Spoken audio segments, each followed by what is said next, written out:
जय माता दी। आज नवरात्र का दूसरा दिन 23 सितंबर 2025 को है। वैसे तो दुर्गा सप्तशती का पाठ रोज ही करना चाहिए, लेकिन नवरात्र के दिनों में करोड़ गुना फल की प्राप्ति होती है। इसलिए नवरात्र के दिनों में अवश्य पढ़ना चाहिए दुर्गा सप्तशती का पाठ या सुनना चाहिए। आपको बता दूं कि दुर्गा सप्तशती का पाठ करते वक्त या सुनते वक्त बीच में नहीं छोड़ा जाता और इसको 9 दिनों तक पाठ को पढ़ना या सुनना चाहिए। पाठ का आरंभ करने से पहले मैं बता दूं कि इसमें दुर्गा सप्तशती का पाठ करने से पहले देवी कवच, कीलक स्तोत्र और अर्गला स्तोत्र अवश्य पढ़ना चाहिए और सुनना चाहिए। आइए कथा की ओर बढ़ते हैं। सर्वमंगल मांगल्ये शिवे सर्वार्थ साधिके शरण्ये त्र्यंबके गौरी नारायणी नमोस्तुते। जय माता दी। आइए सुनते हैं देवी कवच। मार्कंडेय जी ने ब्रह्मा जी से कहा, हे पितामह, इस सृष्टि में परम गोपनीय सभी प्रकार के मनुष्यों का रक्षक और जो अब तक अज्ञात हो ऐसा कोई साधन मुझे बतलाने की कृपा करें। ब्रह्मा जी ने कहा, संपूर्ण प्राणियों का हितकारी पवित्र एवं परम गोपनीय उपाय तो केवल एक देवी का कवच ही है। हे मुनिवर, उसे आप श्रवण करें। देवी की 9 मूर्तियां हैं जिन्हें 9 दुर्गा के नाम से जाना जाता है। उन शक्तियों के नाम मैं अलग अलग बतलाता हूँ, जो इस प्रकार है। पहला नाम शैलपुत्री, दूसरा ब्रह्मचारिणी, तीसरा चंद्रघंटा, चौथा कुष्मांडा, पांचवा स्कंद माता, छठा कात्यायनी, सातवां कालरात्रि, आठवां महागौरी तथा 9वीं सिद्धिदात्री हैं। जो व्यक्ति अग्नि से दग्ध हो रहा हो, रणभूमि में शत्रुओं द्वारा आच्छादित हो गया हो अथवा भीषण संकटापन्न अवस्था में हो, तो वह मनुष्य यदि जगत जननी माँ दुर्गा के शरणागत हो जाए तो किसी भी अवस्था में उसका अनिष्ट नहीं हो सकता, वह किसी भी विपत्ति में नहीं पड़ सकता तथा वह शोक, दुख, भय आदि बाधाओं से मुक्त हो जाता है। हे देवी, जो लोग भक्ति युक्त होकर आपका स्मरण करते हैं उनकी दिनों दिन उन्नति होती है। हे देवी, अपने आराधक की तुम निश्चय ही रक्षा करती हो। चामुंडा देवी का वाहन प्रेत, वाराही का महिष, ऐन्द्री का ऐरावत नामक हाथी और वैष्णवी का गरुड़ है। माहेश्वरी बैल पर तथा कौमारी मोर पर सवार हैं। विष्णु पत्नी महालक्ष्मी हाथ में कमल लिए कमलासन पर विराजती हैं। श्वेत वर्णा ईश्वरी बैल पर तथा ब्रह्माणी सरस्वती समस्त अलंकारों से विभूषित होकर हंस पर आरूढ़ हैं। समस्त देवियां अनेक अलंकारों एवं रत्नों से सज्जित होकर योग शक्तियों से पूर्ण हैं। उनके अतिरिक्त और भी अनेक देवियां हैं जो दानवों के दलन तथा संतों की सहायता के लिए क्रोधाकृति से रथ में सवार रहती हैं। उन देवियों के कर कमलों में शंख, चक्र, गदा, शक्ति, हल, मूसल, खेटक, तोमर, परशु, पास, भाला, त्रिशूल, उत्तम प्रकार का सिंह, धनुष आदि शस्त्र सुशोभित रहते हैं। उनके शस्त्र धारण का उद्देश्य देवताओं की सुरक्षा, दैत्यों का विनाश एवं भक्तों को अभय प्रदान करना है। महाभयनाशिनी, महान बल, महान पराक्रम एवं महान उत्साह से युक्त हे महारौद्रे, तुम्हें प्रणाम है। शत्रुओं को भयभीत करने वाली हे देवी, तुम मेरी रक्षा करो। प्रखर तेज के कारण मैं तुम्हारी ओर दृष्टिपात भी नहीं कर सकता। ऐन्द्री शक्ति पूर्व दिशा में मेरी रक्षा करें और आग्नेय शक्ति आग्नेय कोण में रक्षा करें। वाराही देवी दक्षिण दिशा में, खड्गधारिणी नैतृष्य कोण में, वारुणी शक्ति पश्चिम में तथा मृगवाहिनी शक्ति वायव्य कोण में मेरी रक्षा करें। कौमारी शक्ति उत्तर में, शूलधारिणी शक्ति ईशान कोण में, ब्रह्माणी ऊपर तथा वैष्णवी शक्ति नीचे हमारी रक्षा करें। इस प्रकार सवारूढ़ चामुंडा देवी 10 दिशाओं में मेरी रक्षा करें। आगे जया और पीछे विजया मेरी रक्षा करें। वाम पार्श्व में अजिता नाम की शक्ति, दाहिनी ओर अपराजिता शिखा में उद्धोतिनी तथा मस्तक में उमा शक्ति मेरी रक्षा करें। ललाट में माला धरी, दोनों भौहों में यशस्विनी, भ्रूम मध्य में त्रिनेत्रा तथा नासिका में यम घंटा शक्ति मेरी रक्षा करें। दोनों नेत्रों के बीच में शंखिनी, दोनों कानों के मध्य में द्वारवासिनी, कपोल में कालिका तथा कर्ण के मूल भाग में शाकंभरी शक्ति मेरी रक्षा करें।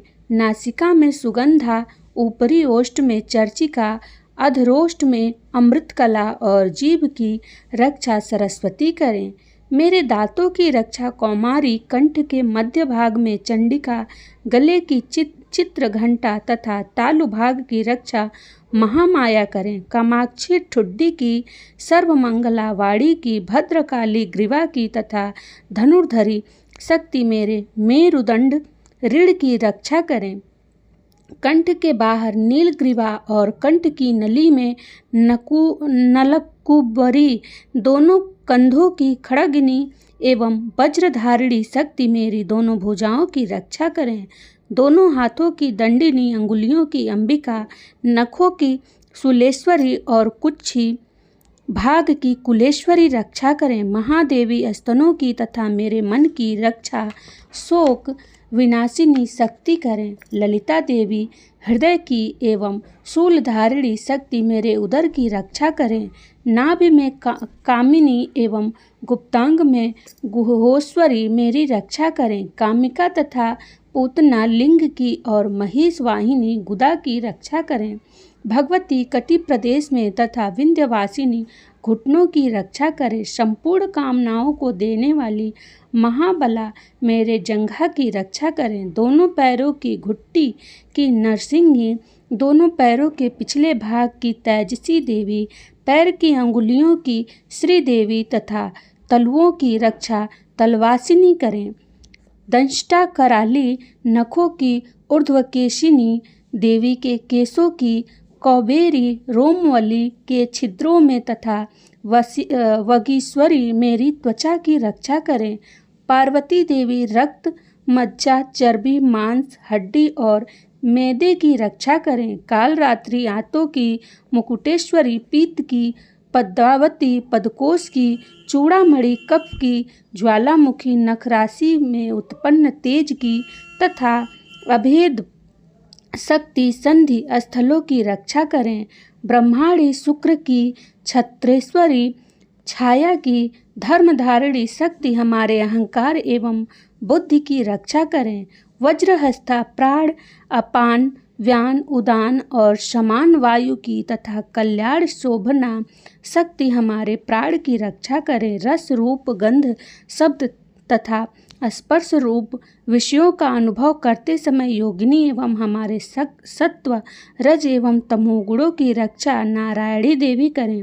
वाराही आयु की, वैष्णवी धर्म की, चक्रिणी यश, कीर्ति, लक्ष्मी, धन और विद्या की रक्षा करें। हे इंद्राणी, तुम मेरे कुल की एवं हे चंडिके, तुम हमारे पशुओं को रक्षण प्रदान करो। महालक्ष्मी पुत्रों की तथा भैरवी हमारे भार्या की रक्षा करें। शुपता देवी पथ की, क्षेमकरी मार्ग की, महालक्ष्मी राज दरबार की एवं सर्वव्यापिनी विजया देवी भय से मेरी रक्षा करें। हे देवी, इस कवच में जिस शरीर स्थान की रक्षा की बात नहीं कही गई है, उन सभी स्थानों की पाप विनाशिनी जयंती देवी रक्षा करें। कल्याण का इच्छुक व्यक्ति इस कवच का पाठ किए बिना कहीं भी गमन न करे। इस कवच का पाठ करने वाला व्यक्ति जिन जिन स्थानों पर जाता है, उसे उन सभी स्थानों पर धन की प्राप्ति, समस्त कामनाओं की उपलब्धि एवं विजय की प्राप्ति होती है। वह मनुष्य जिस वस्तु की इच्छा करता है, वह वस्तु उसे निश्चय ही मिलती है। इस दुर्गा कवच का पाठ करने वाला इस भूमि पर अतुल ऐश्वर्य प्राप्त करता है तथा उसे किसी से भय प्राप्त नहीं होता और वह युद्ध में विजेता होता है।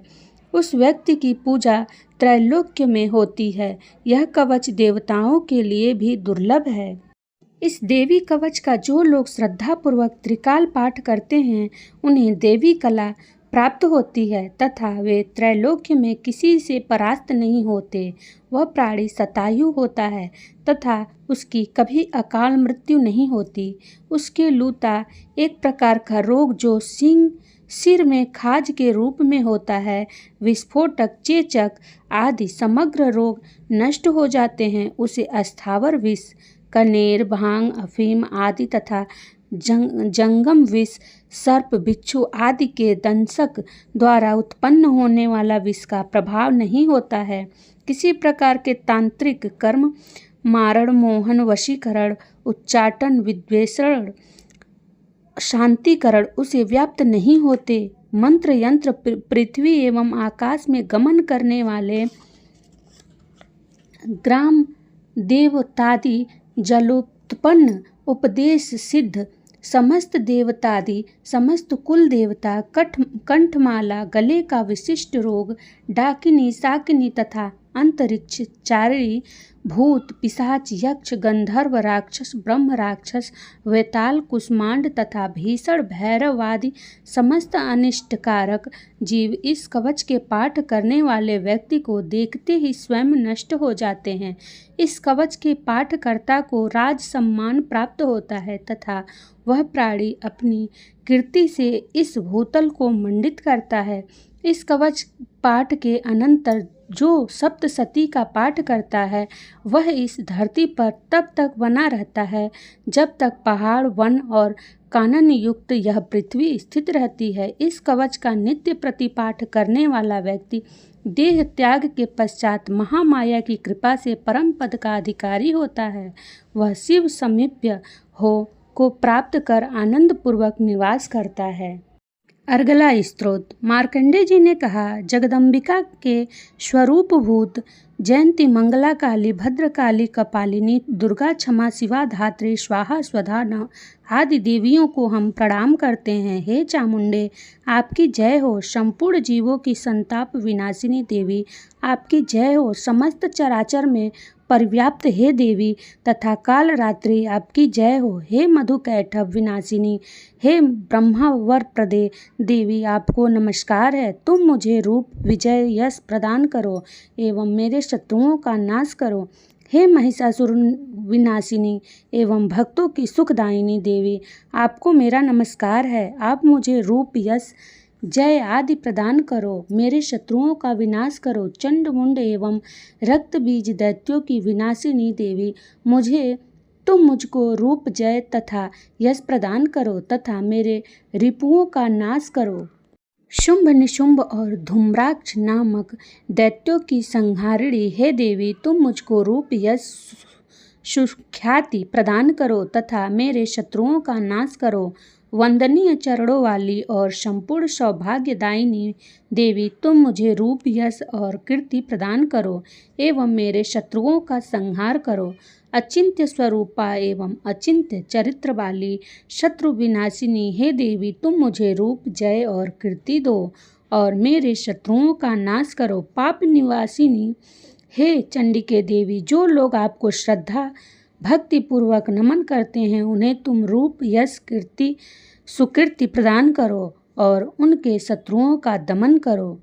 हे व्याधि विनाशिनी चंडिके देवी, जो लोग भक्ति भाव से तुम्हारा अभिनंदन करते हैं उन्हें रूप, यश और जय प्रदान करो और उनके शत्रुओं का विनाश करो।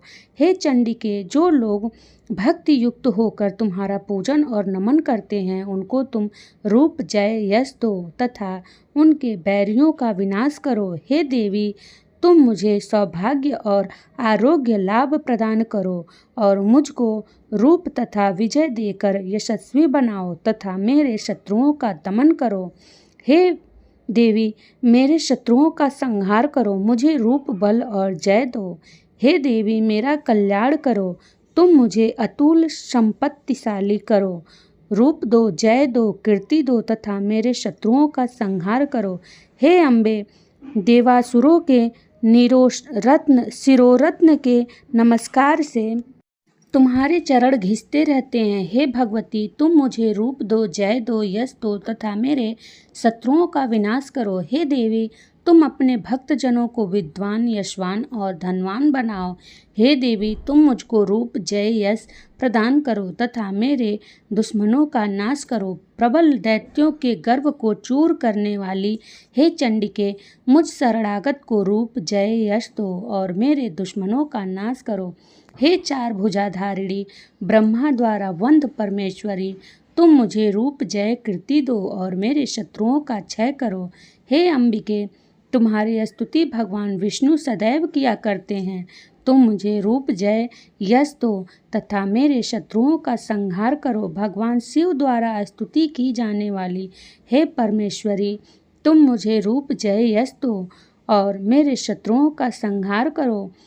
सचीपति देवराज इंद्र के द्वारा शुद्ध भाव से पूजित हे परमेश्वरी, तुम मुझको रूप, जय, कीर्ति दो और मेरे शत्रुओं का संहार करो। अपनी प्रचंड भुजाओं द्वारा दानवों के दर्प को दलन करने वाली हे देवी, तुम मुझको रूप दो, जय दो, कीर्ति दो और मेरे शत्रुओं का नाश करो। अपने भक्त जनों को अत्यंत आनंद प्रवर्धिनी हे अंबिके, तुम मुझे रूप, जय, यश देकर मेरे शत्रुओं का दमन करो। हे देवी, हमारी इच्छा के अनुरूप कार्य करने वाली कुलीना सुंदर पत्नी मुझे प्रदान करो, जो संसार सागर में उद्धार करने वाली हो। इस देवी के इस अर्गला स्तोत्र का पाठ कर जो भक्त दुर्गा सप्तशती का पाठ करते हैं, उन्हें दुर्गा सप्तशती पाठ करने का संपूर्ण फल प्राप्त होता है तथा भगवती के अनुग्रह से उन्हें प्रचुर धन का लाभ होता है। कीलक स्तोत्र। मार्कंडेय मुनि ने कहा, जिन आशुतोष भगवान शिव का विशुद्ध ज्ञान ही शरीर रूप है, जिनके तीनों नेत्र तीनों वेदों ऋग, यजुर और साम वेद के समान है, जिन्होंने अपने मस्तक पर अर्धचंद्र धारण कर रखा है तथा संपूर्ण कल्याण के कारणभूत हैं, ऐसे भगवान शिव की मैं वंदना करता हूँ। यह कीलक सप्तशती पाठकर्ता के लिए सप्तशती मंत्रों के अखंडभूत रूप में है। जो लोग इस कीलक का पाठ करते हैं, उनका सदैव मंगल होता है। इस कीलक पाठ से उच्चाटन आदि कर्म सिद्ध होते हैं और इस स्तोत्र के पाठ करने से भगवती दुर्गा उस पर प्रसन्न होती हैं। उच्चाटन इत्यादि कर्मों की सिद्धि तथा भीषण व्याधि विनाश के निमित्त यंत्र मंत्र तंत्रादि कार्यों तथा व्याधि मुक्ति के लिए रसायनादि औषधियों की आवश्यकता पड़ती है, परंतु इस कीलक के पाठ मात्र से ही बिना तंत्र मंत्र तथा औषधियों के ही उच्चाटनादि क्रियाएं संपन्न होती हैं तथा संपूर्ण रोगों का नाश होता है। जहाँ अन्य मंत्रों के जपादि से जो फल प्राप्ति होती है, वहीं केवल दुर्गा सप्तशती के पाठ मात्र से ही समस्त सिद्धियां उपलब्ध होती हैं। अब आप ही विचार कीजिए कि इन दोनों में कौन सर्वश्रेष्ठ है। इस संकार रूपी प्रश्न के समाधान में भगवान शंकर ने दुर्गा सप्तशती को ही बताया कि यही दुर्गा सप्तशती सर्वोत्तम फलदायक है। दुर्गा सप्तशती के पाठ मात्र से ही पाठक के पुण्य की अक्षय वृद्धि होती है। ऐसा देखकर भगवान शंकर ने दुर्गा सप्तशती को गुप्त कर रखा, अर्थात सप्तशती के समस्त मंत्रों को कीलित कर दिया। जो व्यक्ति कृष्ण पक्ष की चतुर्दशी या अष्टमी को स्थिर चित्त से दुर्गा सप्तशती का पाठ करता है, उसका निसंदेह रूप से मंगल होता है। जो लोग अपना संपूर्ण द्रव्य दुर्गा देवी को अर्पित कर प्रसाद रूप में उस धन का उपयोग करते हैं, भगवती निश्चय ही उन लोगों पर प्रसन्न होती हैं, क्योंकि सप्तशती के फल को शिव जी ने कीलित कर रखा है। जो लोग पहले कीलक पाठ करके तत्पश्चात सप्तशती का पाठ करते हैं, वे अंतकाल में सिद्ध देवी के पार्षद और गंधर्व योनि को प्राप्त होते हैं। सर्वत्र भ्रमण करते रहने पर भी उन्हें कभी किसी प्रकार का भय नहीं होता, उनकी अकाल मृत्यु भी नहीं होती तथा अंत में वे मोक्ष पद के अधिकारी होते हैं। इस कीलक को समझकर तथा उसका परिहार करने के पश्चात ही दुर्गा सप्तशती का पाठ करना उचित है। इस कीलक के रहस्य को न जानकर जो व्यक्ति सप्तशती का पाठ करता है उसका अनिष्ट होता है। भगवती की कृपा से ही नारियों को सौभाग्य और संतान सुख की उपलब्धि होती है। इस हेतु इस सप्तशती का पाठ करना आवश्यक है। इस स्तोत्र का पाठ मंद स्वर में करने से संपूर्ण सिद्धियों की प्राप्ति होती है। अतएव सर्वप्रथम कीलक का पाठ करके ही सप्तशती का पाठ करना उचित है। जिस भगवती की कृपा कटाक्ष से मनुष्य को ऐश्वर्य, सौभाग्य, आरोग्य, संपत्ति, शत्रु विनाश एवं निर्वाण पद की प्राप्ति होती है, उस महिमामयी भगवती दुर्गा की स्तुति प्राणी क्यों नहीं करते हैं। बोलिए जयकारा शेरा वाली दा। आज नवरात्र के दूसरे दिन हम दुर्गा सप्तशती पाठ का दूसरा अध्याय सुनेंगे। आइए सुनते हैं। ऋषि ने कहा, प्राचीन काल में एक बार देवताओं और दानवों में परस्पर 100 वर्षों तक घोर संग्राम हुआ था। इस युद्ध में राक्षसों का अधिपति महिषासुर तथा देवों के स्वामी इंद्र थे। उस भीषण युद्ध में महाबलशाली दैत्यों के सम्मुख देवताओं की सेना भाग खड़ी हुई। समस्त देवों को पराजित कर दैत्यराज महिषासुर ने इंद्रासन को अपने अधिकार में ले लिया। इसके बाद संपूर्ण देवगण सृष्टिकर्ता ब्रह्मा जी को साथ लेकर उस स्थान में गए जहाँ भगवान शिव तथा विष्णु आसीन थे। उन देवों से देवताओं ने महिषासुर की विजय तथा अपनी पराजय का विस्तृत वर्णन किया। देवताओं ने भगवान से कहा, हे भगवान, महापराक्रमी महिषासुर ने सूर्य, चंद्र, अग्नि, वायु, इंद्र, यम, वरुण तथा अन्य सभी देवताओं से उनके अधिकार छीनकर स्वयं ही सबों पर आधिपत्य कर लिया है। उस पापात्मा महिषासुर ने सभी देवों को स्वर्ग से निकाल बाहर कर दिया है। अब वे निष्कासित देवगण भूतल पर मनुष्य के समान भटक रहे हैं। हम सब लोगों ने आपके समक्ष असुरों के दुराचरण का सारा वृत्तांत निवेदित कर दिया है। हम सब देवगण आपके शरणापन्न हुए हैं। आप कृपा करके उस अपराजेय दानव के नाश का कोई उपाय बतलावें।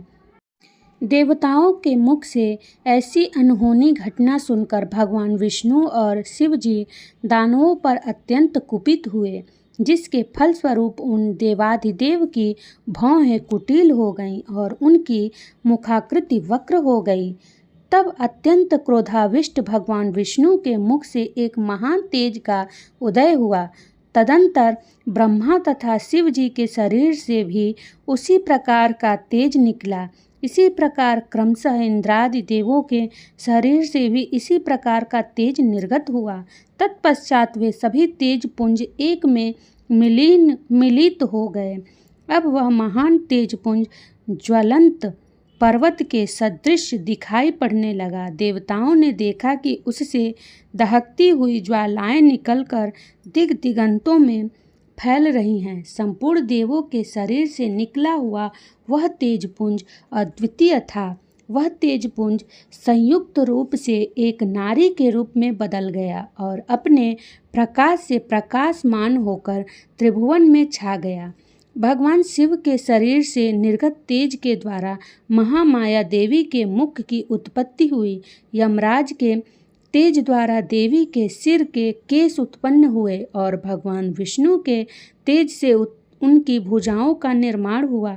चंद्रमा के तेज से स्तन, इंद्र के तेज से कटी, वरुण के तेज से जांग एवं पैरों की पिंडली और पृथ्वी के तेज से नितंब निर्मित हुआ।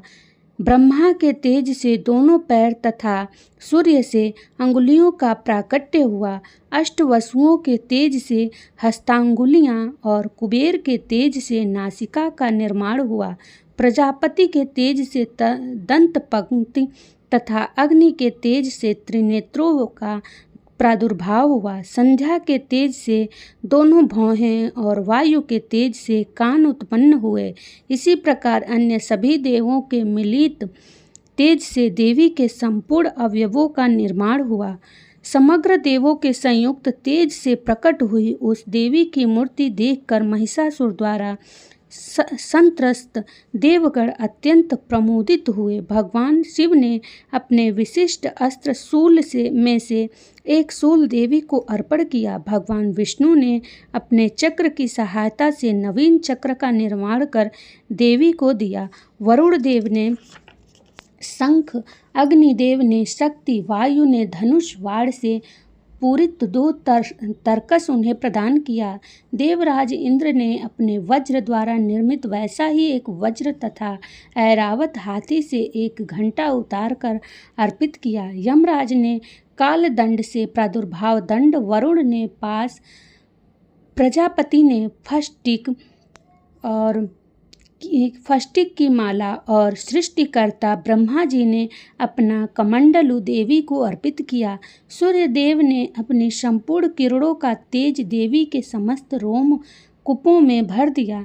काल ने उन्हें अपनी देदीप्यमान तलवार और ढाल दे डाली। क्षीर सागर ने उज्ज्वल हार, कभी मलिन न होने वाले 2 दिव्य वस्त्र, दिव्य चूड़ामणि, 2 कुंडल, कड़े, समुज्ज्वल अर्धचंद्र, भुजाओं में धारण करने का केयूर, बाहुओं में पहनने का एक प्राचीन आभूषण बाजूबंद अर्पित किया। दोनों चरणों में धारण करने के लिए निर्मल नुपुर, गले की उत्तम हसूली और सभी अंगुलियों में पहनने के लिए रत्न जड़ित अंगूठियां भी प्रदान की। विश्वकर्मा ने देवी को अपना स्वच्छ परशु फरसा दे दिया। इसके साथ ही उन्होंने अनेक प्रकार के अस्त्र और अभेद कवच भी दिए। इन सभी अस्त्रों के अतिरिक्त उन्होंने मस्तक और वक्ष पर धारण करने के लिए सदैव हरी भरी बनी रहने वाली कमलों की माला प्रदान की। सागर ने उन्हें सुंदर पद पुष्प दिया और हिमाचल पर्वत ने उनके वाहन के लिए सिंह तथा उनके रत्नादि भेंट किए। धनधिपति कुबेर ने देवी को मधुपूर्ण पात्र अर्पित किया। समस्त ब्रह्मांड के आधारभूत नागराज शेष ने अमूल्य मणियों से पूरित नागहार भेंट किया। इसी प्रकार सभी देवों ने अपने अस्त्र शस्त्र तथा रत्नादि अर्पित करके देवी की आवभगत की। इसके अनंतर देवी ने उच्च स्वर में अट्टहास करते हुए बारंबार गर्जना किया। उनके गुरु गर्जना से संपूर्ण आकाश प्रकंपित हो गया। उस घोर गर्जना के फलस्वरूप भीषण ध्वनि फैल गई, जिससे त्रैलोक्य विक्षुब्ध हो उठा और सागर भी हिलोरे लेने लगा। भूमंडल में भूकंप उत्पन्न हो गया और सभी पर्वत अपने स्थान से डगमगा कर कांपने लगे। ऐसा देखकर देवों ने हर्षित होकर भगवती सिंहवाहिनी का जयनाद किया। तत्पश्चात ऋषि महर्षियों ने भी नतमस्तक होकर देवी की स्तुति की। सारे विश्व को क्षुब्ध देखकर दानवों ने अपनी संपूर्ण सेनाओं को कवचादि से सज्जित कर हाथों में आयुधों को लेकर घबराए हुए झटके से उठकर खड़े हो गए। उस समय महिषासुर अत्यधिक कुपित होकर बोल उठा, आह, यह सब क्या हो रहा है। इसके बाद संपूर्ण दानवों से घिरा हुआ महिषासुर देवी की भयंकर गर्जना को लक्ष्य कर उसी दिशा में दौड़ पड़ा। उसने वहां पहुंचकर देखा, वह देवी अपनी अनुपम शोभा से त्रैलोक्य को आलोकित कर रही है। उनके पदभार से बोझिल हुई पृथ्वी रसातल में धंसती चली जा रही थी। मस्तक किरीट से मानो आकाश में एक रेखा सी खींच दिख पड़ रही थी तथा वे धनुष की टंकार से पाताल स्थित सप्त लोकों को विक्षुब्ध कर रही थीं। अपनी सहस्त्र भुजाओं के द्वारा देवी संपूर्ण दिगंतों को आच्छादित करके खड़ी थीं। इसके बाद ही दानवों के साथ देवी का भीषण युद्ध प्रारंभ हो गया। विविध प्रकार के अस्त्र शस्त्रों से समस्त दिशाएं चमक उठीं। महिषासुर का चिछूर नामक सेनापति महान बलशाली दैत्य था। अब देवी के साथ उस महापराक्रमी दानव चिछूर का युद्ध होने लगा। दैत्यों की चतुरंगड़ी हाथी, घोड़ा, रथ और पैदल सेना लेकर चामर नामक असुर युद्ध भूमि में डट गया।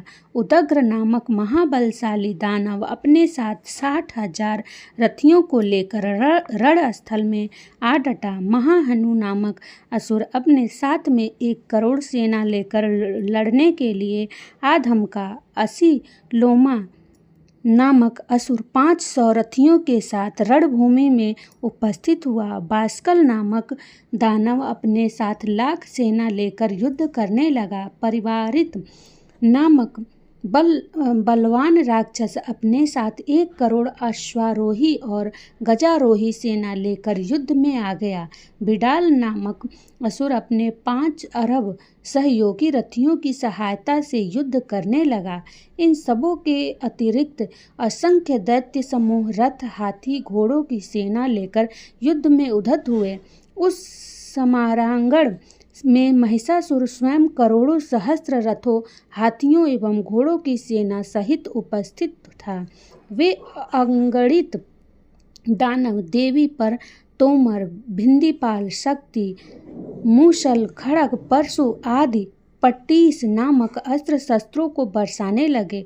कुछेक दैत्यों ने देवी पर एक साथ मिलकर शक्ति का प्रहार किया। दूसरों ने अपने फंदे फेंक कर देवी को बांधना चाहा। इसके अनंतर कुछ दैत्यों ने देवी वध के उद्देश्य से उन पर खड्ग से आघात किया। दानवों द्वारा फेंके हुए अस्त्रों को लीला स्वरूपिणी देवी ने क्रुद्ध होकर उन अस्त्रों को सहज ही काट डाला। फिर भी उनके मुखमंडल पर रंग मात्र भी क्लांति की छाया नहीं दिखाई पड़ी। एक ओर देवता तथा ऋषि मुनि उनका गुणगान कर रहे थे तो दूसरी ओर महामाया जगदम्बा उन दानवों पर अपने दिव्यास्त्रों की निरंतर वर्षा कर रही थी। इधर देवी का वाहन सिंह भी क्रोधित होकर अपने अयालों को फटकारता हुआ राक्षसी सेना पर इस प्रकार पील पड़ा जैसे किसी वन में दावानल की अग्निशिखियां धीरे धीरे बढ़ रही हों। रणस्थल में देवी द्वारा छोड़े हुए सभी श्वास अगणित गढ़ों के रूप में बदल गए और हाथ में परशु, भिंदीपाल, खड्ग तथा पट्टीस आदि अस्त्रों द्वारा दानवों से युद्ध में निरत हुए। देवी की शक्ति से उत्पन्न समस्त गण दानवों को दलते हुए शंख, नगाड़े आदि बाजों को बजाने लगे। उस रणभूमि में कितने ही गण हर्षित होकर मृदंग आदि बाजे भी बजाने लगे। इसी बीच देवी ने त्रिशूल, गदा, तलवार आदि चलाकर तथा शक्ति वर्षण करके सैकड़ों राक्षसों को धराशायी कर दिया। कितने ही राक्षसों को तो घंटे की कर्कश ध्वनि के द्वारा संज्ञा विहीन कर मार डाला। देवी ने अपने पास में अनेक राक्षसों को बांधकर भूमि पर घसीटा और कितने ही दानवों को तलवार की पैनी धार से 2 टुकड़ों में काट दिया। कितने ही राक्षस उनकी गदा की मार से भूमि लुंठित हो गए तथा कितने ही मूसल के आघात से रक्त वमन करने लगे। वक्ष में शूल बिंधने के फलस्वरूप कितने ही दैत्य धरती पर गिरकर छटपटाने लगे। देवी ने इतनी भयंकर बाढ़ वृष्टि की जिससे कितने ही दानवों की कमर टूट गई। अब तक जो राक्षस देवी पर बाज पक्षी की तरह झपट रहे थे वे ही अब अपने प्राणों को गंवाने लग गए। बहुतों की भुजाएं कटकर तीतर-बीतर हो गईं और बहुतों की गर्दन ही धड़ से अलग जा पड़ी। कितने ही राक्षसों के लिए सिर खंड खंड होकर पृथ्वी पर गिरने लगे तथा कुछ दानवों के शरीर कटकर 2 टुकड़े हो गए। जांग विहीन होकर कितने ही भूमि पर पतित हो गए। देवी ने कितने ही दानवों को बांह और एक पैर से लंगड़ा बना दिया तथा कितनों की एक आंख फोड़कर उन्हें 2 खंडों में मार गिराया। कितने ही दानवों के मुंड कट गए थे फिर भी वे साहसपूर्वक पुनः उठकर खड़े हो जाते थे। कितने ही राक्षस केवल धड़ के सहारे ही अस्त्रों को लेकर लड़ने लगते थे। जुझाऊ उत्साहवर्धन करने के लिए बजाया जाने वाला एक प्रकार का बाजा रणभेरी बाजे के राग पर कितने मुंड विहीन धड़ नृत्य करने लगते थे। राक्षसों के कटे हुए धड़ हाथों में तलवार, शक्ति रिष्टि नामक हथियार लिए रणस्थल में दौड़ते हुए और कितने ही राक्षस ठहरो ठहरो शब्द करते हुए देवी को युद्ध की चुनौती दे रहे थे। जिस स्थान पर यह भीषण संग्राम हुआ वहाँ की भूमि रथ, हाथी, घोड़े और दानवों की लाशों से पट गई थी, जिससे वहाँ गमनागमन का मार्ग अवरुद्ध हो गया था। भारी संख्या में दैत्यों का वध होने से तथा हाथियों और घोड़ों के शरीर से इतना अधिक रक्तपात हुआ कि क्षण मात्र में ही वहाँ की भूमि पर खून की नदियाँ प्रवाहित होने लगीं। जिस प्रकार तृण समूह और काष्ठ राशि को प्रज्वलित अग्नि कुछ ही देर में जलाकर भस्म कर देती है, उसी प्रकार जगदम्बा जगत जननी ने भी क्षण भर में ही दानवों की उस विशाल सेना का संहार कर डाला। देवी वाहन सिंह भी अपने आयालों को द्रुगति से फटकारता हुआ घोर गर्जना उत्पन्न कर रहा था। कितने ही दानवों के प्राण उस सिंह की गर्जना से मानो निकले जा रहे थे। उन दानवों के साथ देवी के गणों ने इतना भीषण युद्ध किया जिससे प्रसन्न होकर आकाश में स्थित देवगण उन पर फूलों की वर्षा करने लगे। जय माता दी। आगे तीसरा अध्याय है और तीसरा अध्याय सुनने के लिए चैनल को सब्सक्राइब करें और तीसरे दिन की कथा अवश्य सुनें। जय माता दी।